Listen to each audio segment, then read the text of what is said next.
தானியேல் 6வது அதிகாரத்துல ஒரு சம்பவத்தை நம்ம வாசிக்கிறோம். தேவனுடைய மனுஷனாகிய தானியேல் கர்த்தருக்கு பிரியமானவனாய் எப்பொழுதும் தேவனை நோக்கி 3 வேளையும் இடைவிடாமல் ஜெபிக்கிறவனாய் மனிதன் காணப்படுகிறான். அவரோடு கூட பணிபுரிகிற பெரிய பெரிய அந்தஸ்து உள்ளவர்களுக்கெல்லாம் ஒரு தலைவனாக கர்த்தர் அவரை அங்க வைத்திருக்கிறார். இதை ஒரு சிலரால பொறுத்து கொள்ள முடியல. எந்த விதத்திலே ஆகிலும் தானியேலை குற்றப்படுத்த வேண்டும் என்று முயற்சிக்கிறார்கள்.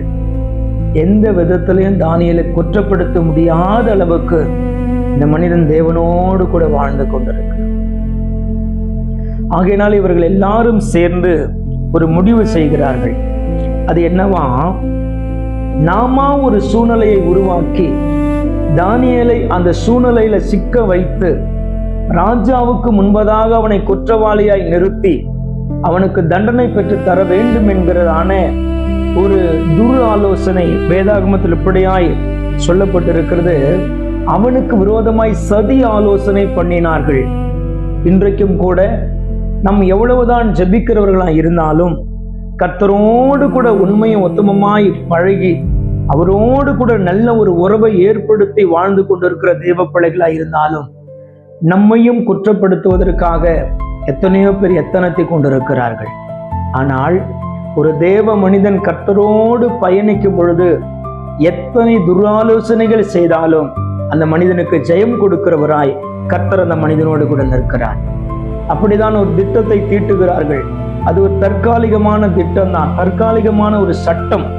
என்ன தெரியுமா, 30 நாட்கள் வரைக்கும் யாரும் தங்களுடைய தெய்வத்தை வழிபடக்கூடாது, யாரும் அவைகளின் நாமத்தை உச்சரிக்க கூடாது என்கிறதான ஒரு சட்டத்தை ராஜாவுக்கிட்ட போய் இவர்கள் உருவாக்கி கொண்டு வருகிறார்கள்.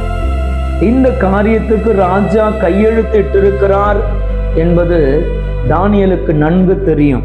கர்த்தருடைய வார்த்தை சொல்லுகிறது, தானியேலோ வென்றால் அதனுடைய தானியேல் 6வது அதிகாரம் 10வது வசனப்படியா சொல்லுகிறது. நான் வாசிக்கிறேன்.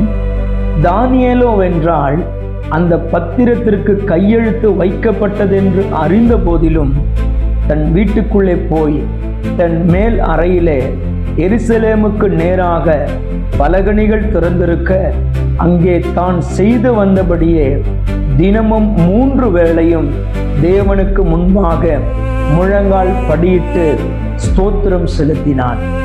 சூழ்நிலை எதுவாக இருக்கட்டும், எதிர்மாறான சூழ்நிலை இருக்கட்டும், யார் நமக்கு விரோதமா எழும்பட்டும், ஒரு தேவனுடைய மனுஷன் என்ன செய்வான் தெரியுமா, எல்லாமே தனக்கு எதிர்மாறா இருந்தாலும் அவரை மாத்திரம் பிடித்து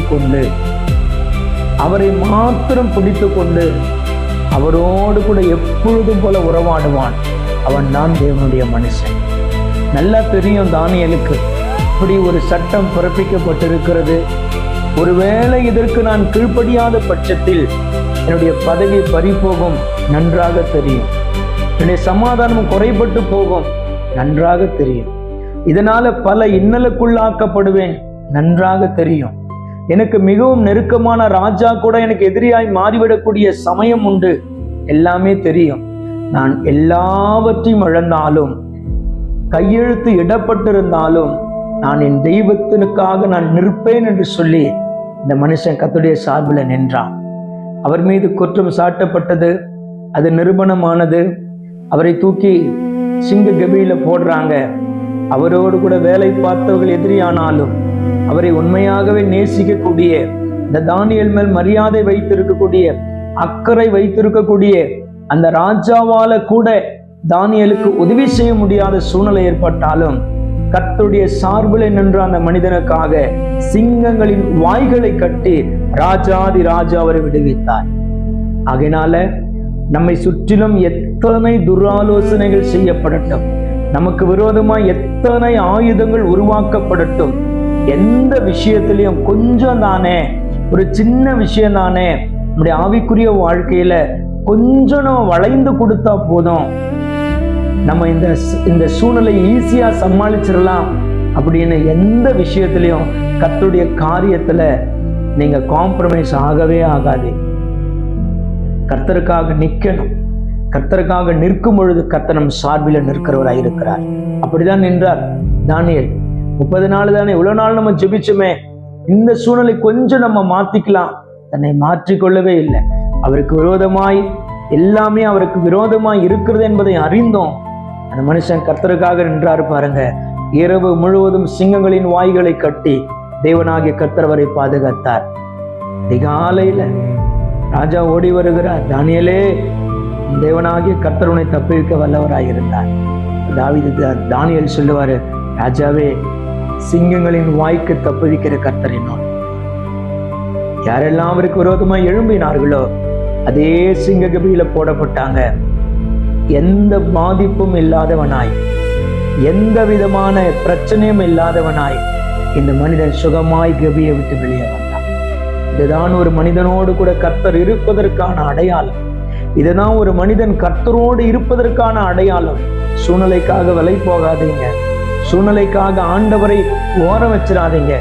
சூழ்நிலை எல்லாம் எதிர்மாறாகட்டும், கர்த்தருக்காக நில்லுங்க. கர்த்தர் உங்க சார்பில் நிற்பார். கர்த்தர் உங்களை ஆசீர்வதிப்பாரா.